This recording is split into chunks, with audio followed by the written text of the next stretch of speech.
Hi hello welcome back to road to recipes. ನಮ್ಮ ಮೋದಿಜಿ ಅವರೇನೋ ಆದಷ್ಟು ಇಂಟರ್ನ್ಯಾಷನಲ್ ಟ್ರಾವೆಲ್ ಅವಾಯ್ಡ್ ಮಾಡಿ ಇವಿ ವೆಹಿಕಲ್ಸ್ ಯೂಸ್ ಮಾಡಿ ಅಂತ ಹೇಳಿದ್ದಾರೆ. ನಮ್ಮಂತವ್ರ ಮನೇಲಿದ್ರೆ ಇವಿ ವೆಹಿಕಲ್ ಇರ್ಲಿ, ನಾವೇ ಮನೆಯಿಂದ ಆಚೆ ಹೋಗೋದಿಲ್ಲ. ಯಾಕೆ ಅಂದ್ರೆ ಎನರ್ಜಿ ಸೇವ್ ಮಾಡ್ಕೋಬೇಕಲ್ವಾ. ಆ ಎನರ್ಜಿ ಸೇವ್ ಆಗಿರೋದು ಎಲ್ಲಿ ಖರ್ಚು ಮಾಡೋದು? ನೆಕ್ಸ್ಟ್ ಟ್ರಿಪ್ ಗೆ ಹೋಗ್ಬೇಕಲ್ವಾ. So welcome to Goa. Goa ಅಂದ ಕೂಡ್ಲೆ party, night life, sun kissed beaches, historical churches ನೆನಪಾಗೋದು ಸಹಜ. ಆದ್ರೆ ನಾವ್ ಎಕ್ಸ್ಪ್ಲೋರ್ ಮಾಡೋದಿಕ್ಕೆ ಹೊರಟಿದ್ದು ಆಸ್ ಯೂಶುವಲ್ ಅನ್ಪಾಪ್ಯುಲರ್ ಪ್ಲೇಸಿಗೆ. ಹೌದು, ಗೋವಾ ಅಂದ್ರೆ ಬರೀ ನೈಟ್ ಲೈಫ್, ಪಾರ್ಟಿ, ಬೀಚ್ ಅಲ್ದೆ ಅಲ್ಲಿ ಇರೋ ಐತಿಹಾಸಿಕ ದೇವಸ್ಥಾನಗಳಿಗೆ ನಾವು ಹೊರಟಿದ್ದು. ಗೋವಾದಲ್ಲಿ ಬರೀ ಫಾಸ್ಟ್ ಲೈಫ್ ಅಲ್ದೆ ಈ ವಿಡಿಯೋದಲ್ಲಿ ಗೋವಾದ ಸ್ಲೋ ಲೈಫ್ ಜೊತೆ ಗೋವಾದ ಮಂದಿರಗಳನ್ನ ಎಕ್ಸ್ಪ್ಲೋರ್ ಮಾಡೋಣ ಬನ್ನಿ. ಬೆಂಗಳೂರಿಂದ ಗೋವಾಗೆ 1.5 hour ಫ್ಲೈಟ್ ಜರ್ನಿ. ನಾವು ಗೋವಾಗೆ ರೀಚ್ ಆದಾಗ 2:30 ಆಗಿತ್ತು. ಇನ್ನು ನಾವು ಬುಕ್ ಮಾಡಿದ್ದ ರೆಸಾರ್ಟ್ ಏರ್ಪೋರ್ಟ್ ಇಂದ 35 ಕಿಲೋಮೀಟರ್ಸ್ ದೂರದಲ್ಲಿ ಇದ್ದಿದ್ರಿಂದ ರೆಸಾರ್ಟ್ ಗೆ ಹೋಗಿ ರೂಮ್ ಚೆಕ್ ಇನ್ ಮಾಡಿ ಫ್ರೆಶ್ ಆಗೋ ಅಷ್ಟರಲ್ಲಿ 4:30 ಆಗಿತ್ತು. ಸೊ ಹಾಗೆ ರಿಲ್ಯಾಕ್ಸ್ ಮಾಡಿ ಈವ್ನಿಂಗ್ ಸನ್ಸೆಟ್ ನೋಡೋದಿಕ್ಕೆ ಬೀಚ್ ಕಡೆ ಹೊರಟ್ವಿ. ನಾವು ಉಳ್ಕೊಂಡಿದ್ದ ರೆಸಾರ್ಟ್ ಅಲ್ಲಿ ಪ್ರೈವೇಟ್ ಬೀಚ್ ಆಕ್ಸೆಸ್ ಇದ್ದಿದ್ರಿಂದ ಇಡೀ ಬೀಚೇ ನಮ್ದು ಅನ್ನೋ ತರ ಫೀಲ್ ಆಗ್ತಿತ್ತು. ಸನ್ಸೆಟ್ ನೋಡ್ಕೊಂಡು ಬೀಚ್ ಅಲ್ಲೇ ಆಟ ಆಡ್ಕೊಂಡು ರಿಲ್ಯಾಕ್ಸಿಂಗ್ ಆಗಿ ಟೈಮ್ ಸ್ಪೆಂಡ್ ಮಾಡಿದ್ವಿ. ಇನ್ನು ಈ ಟ್ರಿಪ್ ಅಲ್ಲಿ ಯಾವುದೇ ತರ ಪ್ಲಾನ್ ಇರ್ಲಿಲ್ಲ. ಆದಷ್ಟು ರಿಲ್ಯಾಕ್ಸಿಂಗ್ ಆಗಿ ಫ್ಯಾಮಿಲಿ ಜೊತೆ ಟೈಮ್ ಸ್ಪೆಂಡ್ ಮಾಡೋದೇ ಪ್ಲಾನ್ ಆಗಿತ್ತು.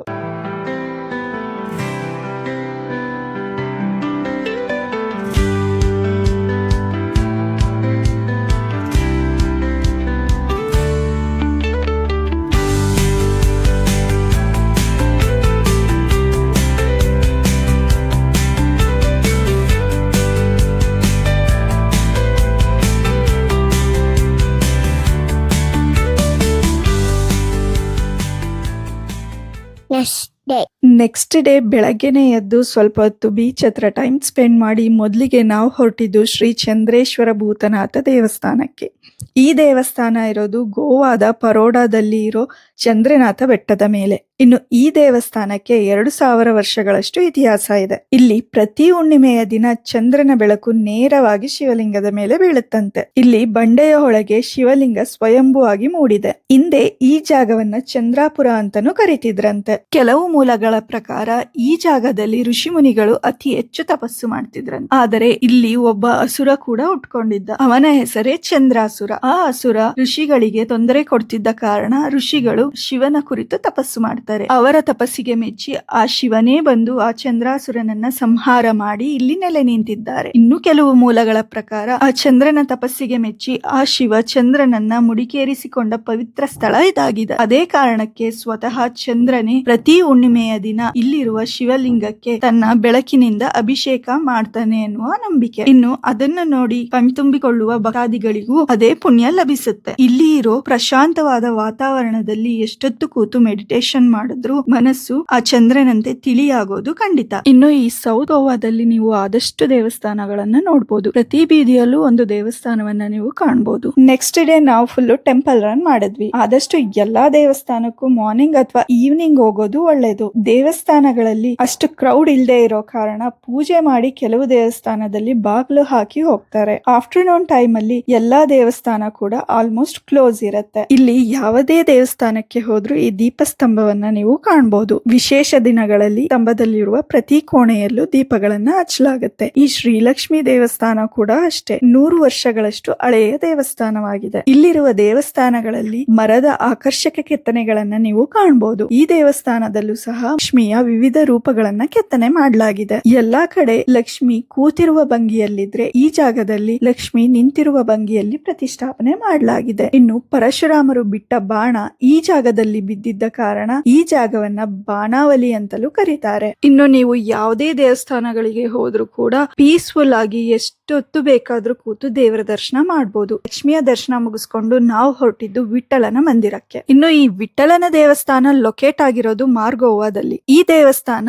ಸೆಂಟರ್ ಆಫ್ ದ ಮಾರ್ಗೋವಾದಲ್ಲಿ ಇರೋದ್ರಿಂದ ಇದರ ಸುತ್ತಾನೆ ಮಾರ್ಗೋವಾ ಸಿಟಿ ಕೂಡ ಡೆವಲಪ್ ಆಗಿದೆ. ಇನ್ನು ಈ ದೇವಸ್ಥಾನ ಪೋರ್ಚುಗೀಸರು ಇಲ್ಲಿಗೆ ಬರುವ ಮೊದಲೇ ಇತ್ತಂತೆ. ಇನ್ನು ಗೋವಾದಲ್ಲಿ ಸಾಕಷ್ಟು ದೇವಸ್ಥಾನಗಳಿದ್ರು ಕೂಡ ಜನರಿಗೆ ಅಷ್ಟೊಂದು ತಿಳಿದಿಲ್ಲ.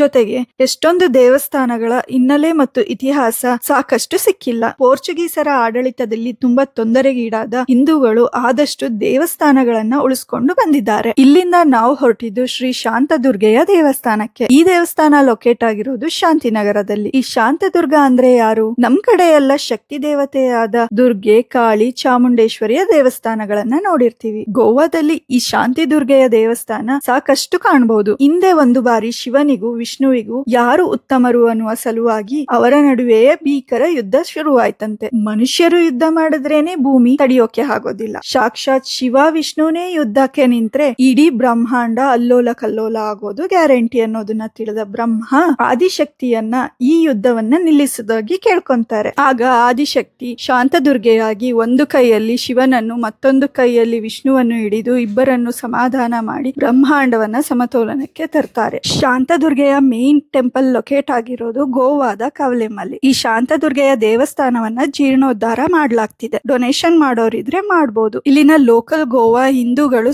ಶಾಂತದುರ್ಗೆಯನ್ನ ಬಲವಾಗಿ ನಂಬ್ತಾರೆ. ಏನ್ ಕೇಳಿದ್ರು ಕರುಣಿಸ್ತಾಳೆ ಅನ್ನುವ ನಂಬಿಕೆ. ಇನ್ನು ಇಲ್ಲಿಂದ ನಾವು ಹೊರಟಿದ್ದು ಕೃಷ್ಣನ ಮಂದಿರಕ್ಕೆ. ಈ ದೇವಸ್ಥಾನದ ಸುತ್ತಲಿನ ಹಿಂದೂಗಳು ಲೋಕಲ್ ಕಲ್ಚರ್ ಜೊತೆಗೆ ನಮ್ಮ ಹಿಂದುತ್ವವನ್ನ ಉಳಿಸ್ಬೇಕು ಅನ್ನುವ ಸಲುವಾಗಿ ಈ ದೇವಸ್ಥಾನವನ್ನ ಕಟ್ಟಿಸಲಾಗಿದೆ. ಕೃಷ್ಣ ಜನ್ಮಾಷ್ಟಮಿಯನ್ನ ಅದ್ದೂರಿಯಾಗಿ ನೆರವೇರಿಸಲಾಗುತ್ತೆ. ಇನ್ನು ಎಲ್ಲಾ ದೇವಸ್ಥಾನದಲ್ಲೂ ಅಷ್ಟೇ ಹೊರಗಡೆ ಎಷ್ಟು ಗದ್ದಲ ಇದ್ರೂನು ಶಾಂತಿಯುತವಾಗಿರುತ್ತೆ. ಪೋರ್ಚುಗೀಸರ ಆಡಳಿತದಲ್ಲಿ ತುಂಬಾ ದೇವಸ್ಥಾನಗಳು ನಶಿಸಿ ಹೋಗಿದೆ. ನಮ್ಮ ಧರ್ಮವನ್ನ ಉಳಿಸುವ ಸಲುವಾಗಿ ಸಾಕಷ್ಟು ದೇವಸ್ಥಾನಗಳನ್ನ ಸೀಕ್ರೆಟ್ ಆಗಿ ಶಿಫ್ಟ್ ಮಾಡಲಾಗಿದೆ. ಅದರಲ್ಲಿ ಈ ಲಕ್ಷ್ಮೀ ದೇವಾಲಯ ಕೂಡ ಒಂದು. ಈ ಲಕ್ಷ್ಮಿಯ ವಿಗ್ರಹವನ್ನ ಇಲ್ಲಿಗೆ ತಂದು ಪ್ರತಿಷ್ಠಾಪನೆ ಮಾಡಿ ಸಾವಿರಾರು ವರ್ಷಗಳಿಂದ ಪೂಜೆ ನಿಲ್ಲದಂತೆ ಇಲ್ಲಿ ಸಂರಕ್ಷಣೆ ಮಾಡಿದ್ದಾರೆ. ಈ ದೇವಸ್ಥಾನದಲ್ಲಿ ನಮ್ಮ ಕನ್ನಡದವರೇ ಪೂಜೆ ನಡೆಸೋದು ಅನ್ನೋದು ಒಂದು ಖುಷಿಯ ವಿಚಾರ. ಈಗ ಯೋಚನೆ ಮಾಡಿ, ಗೋವಾ ಅಂದ್ರೆ ಬರೀ ಚರ್ಚ್ ಅಲ್ಲ, ಇಲ್ಲಿ ಹಿಂದೆ ಇದ್ದಿದ್ದು ನಮ್ಮ ಹಿಂದೂ ಧರ್ಮ ಮತ್ತು ಹಿಂದೂ ದೇವಸ್ಥಾನಗಳು. ಗೋವಾದಲ್ಲಿ ಇನ್ನು ಸಾಕಷ್ಟು ಐತಿಹಾಸಿಕ ದೇವಸ್ಥಾನಗಳಿವೆ. ಲಕ್ಷ್ಮಿಯ ದರ್ಶನ ಮುಗಿಸ್ಕೊಂಡು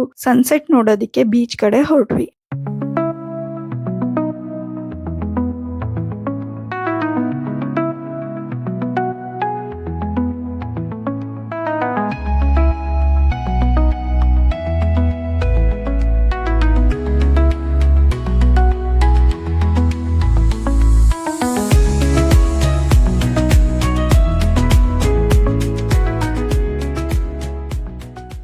ಗೋವಾ ಕೋಸ್ಟಲ್ ಏರಿಯಾ ಆಗಿರೋದ್ರಿಂದ ಮಳೆ ಸ್ಟಾರ್ಟ್ ಆದ್ರೆ ತುಂಬಾ ಜೋರಾಗಿ ಮಳೆ ಬರುತ್ತೆ. ಇನ್ನು ಯಾವುದೇ ವೆಜ್ ರೆಸ್ಟೋರೆಂಟ್ಸ್ ಹೋದ್ರು ಫುಡ್ ಏನ ಅಷ್ಟು ಟೇಸ್ಟ್ ಇರೋದಿಲ್ಲ. ಅಲ್ಲೇ ಪಂಜಾಬಿ ರೆಸ್ಟೋರೆಂಟ್ ಅಲ್ಲಿ ಊಟ ಮಾಡ್ಕೊಂಡು ಅಲ್ಲಿಂದ ರೂಮ್ ಕಡೆ ಹೊರಟ್ವಿ. ನೆಕ್ಸ್ಟ್ ಡೇನೆ ನಮ್ಮ ರಿಟರ್ನ್ ಫ್ಲೈಟ್ ಇದ್ದಿದ್ರಿಂದ ಬ್ರೇಕ್ಫಾಸ್ಟ್ ಮಾಡಿ ರೂಮ್ ಎಲ್ಲ ಚೆಕ್ಔಟ್ ಮಾಡಿ ಅಲ್ಲೇ ಹತ್ತಿರ ಇದ್ದ 100 ವರ್ಷದಷ್ಟು ಹಳೆಯದಾದ ವಿಠ್ಠಲನ ಮಂದಿರಕ್ಕೆ ಭೇಟಿ ಕೊಟ್ಟು ಅಲ್ಲಿಂದ ಹೊರಟ್ವಿ. ಇನ್ನು ಸುಮಾರು ಐತಿಹಾಸಿಕ ದೇವಸ್ಥಾನಗಳು ಗೋವಾದಲ್ಲಿ ಇದೆ. ನಾವು ಉಳ್ಕೊಂಡಿದ್ದ ಜಾಗದಿಂದ ದೂರ ಇದ್ದಿದ್ರಿಂದ ನಮಗೆ ಹೋಗೋಕೆ ಟೈಮ್ ಸಾಕಾಗಿಲ್ಲ. ಇನ್ನು ನೀವೇನಾದ್ರೂ ಗೋವಾದಲ್ಲಿ ಇರೋ ಟೆಂಪಲ್ಸ್ ನ ವಿಸಿಟ್ ಮಾಡ್ಬೇಕು ಅನ್ಕೊಂಡಿದ್ರೆ ಕೊಂಡ ಅಥವಾ ಕವಲೆಮ್ ಏರಿಯಾದಲ್ಲಿ ರೂಮ್ಸ್ ಬುಕ್ ಮಾಡ್ಕೊಂಡ್ರೆ ಆದಷ್ಟು ಐತಿಹಾಸಿಕ ದೇವಸ್ಥಾನಗಳನ್ನ ವಿಸಿಟ್ ಮಾಡಬಹುದು. ಗೋವಾದಲ್ಲಿ ರಿಲ್ಯಾಕ್ಸಿಂಗ್ ಆಗಿ ಆದಷ್ಟು ದೇವಸ್ಥಾನಗಳನ್ನ ವಿಸಿಟ್ ಮಾಡಿ ಗೋವಾದಿಂದ ಹೊರಟ್ವಿ. ಸೊ ಈ ವಿಡಿಯೋ ಏನಾದ್ರೂ ಇಷ್ಟ ಆಗಿದ್ರೆ ಫ್ರೆಂಡ್ಸ್ ಅಂಡ್ ಫ್ಯಾಮಿಲಿ ಜೊತೆ ಶೇರ್ ಮಾಡಿ. ಇನ್ನ ಸಬ್ಸ್ಕ್ರೈಬ್ ಆಗಿಲ್ಲ ಅಂದ್ರೆ ಮರೀದೆ ಸಬ್ಸ್ಕ್ರೈಬ್ ಮಾಡಿ. Thanks for watching.